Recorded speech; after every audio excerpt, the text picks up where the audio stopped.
বলিউড বাদশার একমাত্র কন্যা সুহানা খান।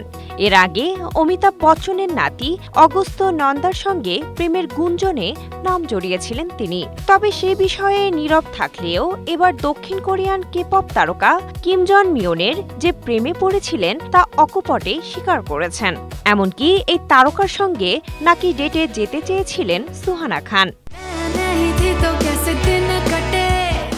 সামাজিক যোগাযোগ মাধ্যমে বরাবর সরব শাহরুখ কন্যা বিভিন্ন সময় লাইভে ভক্তদের সামনে আসেন এবং তাদের অনেক প্রশ্নের খোলামেলা জবাব দেন। ইনস্টাগ্রামে এরকমই এক সেশন আস্ক মি এনিথিং এ এক ভক্ত প্রশ্ন করেন তিনি কোন অভিনেতার সঙ্গে ডেট করতে চান। ভক্তের এমন প্রশ্নে সবাইকে অবাক করে দেন সুহানা খান। কোরিয়ান গায়ক, গীতিকার এবং অভিনেতা কিম জন মিয়নের নাম প্রকাশ করেন এই স্টার কিড।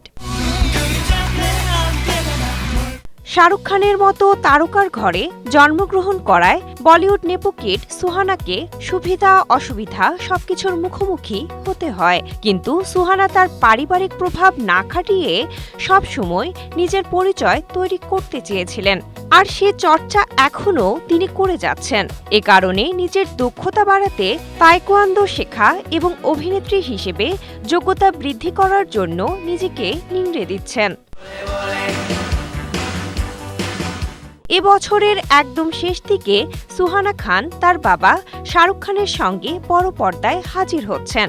সিদ্ধার্থ আনন্দ পরিচালিত কিং সিনেমায় দেখা যাবে বাবা মেয়ের অ্যাকশন। এতে বলিউডের দীপিকা পাড়ুকোন, রানী মুখার্জি, অভিষেক বচ্চনের মতো বড় তারকারাও অভিনয় করবেন। Sinthia Aktari, Asia post.